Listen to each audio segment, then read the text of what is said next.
अप्रतिम म्हणजे विषयच वेगळा आहे. आपल्या या स्वीटीचा ड्रामा आपण कायमच पाहत असतो. नाही नाही, म्हणजे मला असं म्हणायचं होतं की तिचा नटखट अवखळ अंदाज आपण रोज पाहत असतो, तितकाच गोड तिचा डान्स सुद्धा आज आपल्याला बघायला मिळालेला आहे. आणि वेद भाऊंचा तर म्हणजे नादच कुळा. गो बाबो, रेणुकाला मी एवढी आनंदी कधीच बघितली नव्हती. म्हणजे तिच्या डान्स पेक्षा तिचा आनंदच जास्त वसंडून वाहत होता. आता पुढे वळूयात का? मग पुढे तर जायलाच पाहिजे. आता एकदा सारंगचं वाजलं का तुमचा पण विषय आपण पुढे न्यायला पाहिजे.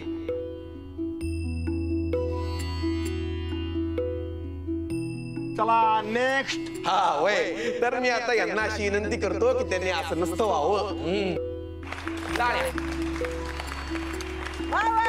तर आता आपल्या समोर या शतकातली सगळ्यात रोमॅन्टिक जोडी येते. ती म्हणजे, तिचं नाव आता तुम्हीच ओळखायचंय.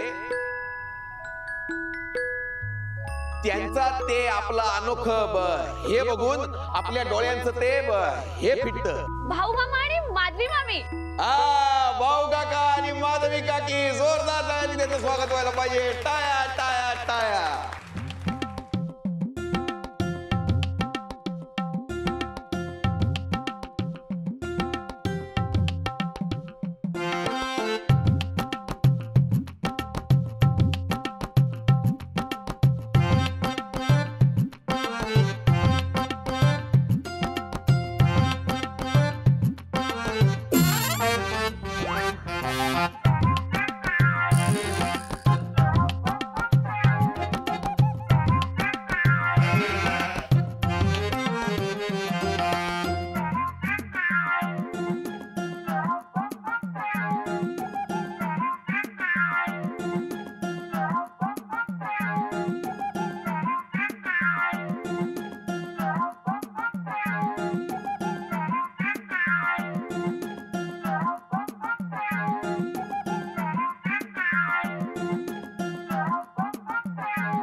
नाचता नाचता भाऊ काकांना स्वर्ग फक्त 2च बोटं शिल्लक राहिल्याचं आपण सगळ्यांनी आता आपल्या उघड्या डोळ्यांनी पाहिलं.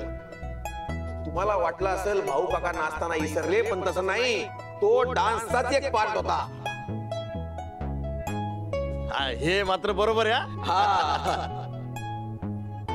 पण या जोडी करता अतिशय योग्य गाण्याची निवड केली होती. बोलण्याची तऱ्हा जरा शिकून घ्या असं माधवी काकी भाऊ काकांना समजावून सांगित होत्या. तर आता 2-4 शब्द विसरणाऱ्या भाऊ काकांना मी त्यांचं मनोगत व्यक्त करण्याची विनंती करतो. भाऊ काका,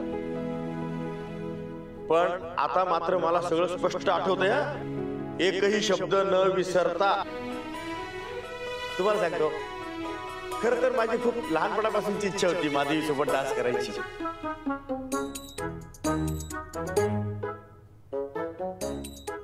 लहानपणापासूनच? आजी, अहो तुम्ही काय यांचा बालविवाह केला होता का काय? नाही नाही नाही, काय झालं, मगाशी बोलण्याच्या नादात चुकून माझ्या ह्याच्यातून माझ्या मुखातून चुकून बालवयीचा उल्लेख झाला.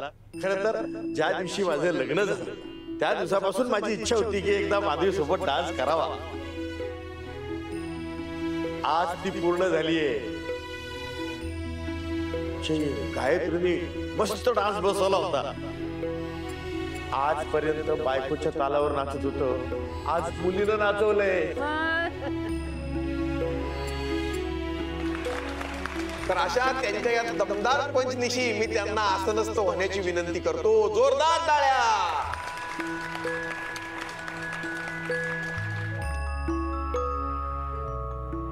तर आता मी सगळ्यात महत्वाच्या जोडीला स्टेजवर आमंत्रित करतो, ती म्हणजे रावसाहेब म्हणजे दादा आणि वैजयंती काकी. जोरदार टाळ्या, जोरदार टाळ्या.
दादा कुठे गेले?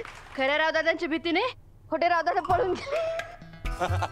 वा वा वा वा. नाही पण दादा साहेबांच्या मनातला वसंत असाच फुलत राहावा अशी मी ईश्वर जर्नी प्रार्थना करतो.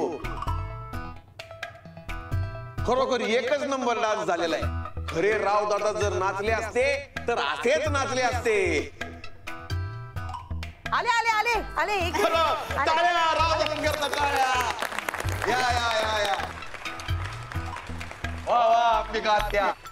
मला खरं म्हणजे या विषयावर अजून जरासं बोलायचं होतं, पण मी काय जास्त बोलत नाही, कारण मी जर आता बोललो तर परत कधीच बोलू शकणार नाही.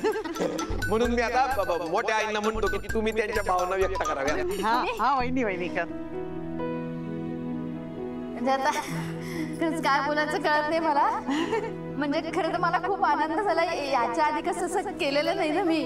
गायत्रीने बसवला होता आमचा डान्स आणि वंच हो म्हणाला, त्यामुळे सगळं शक्य झालं.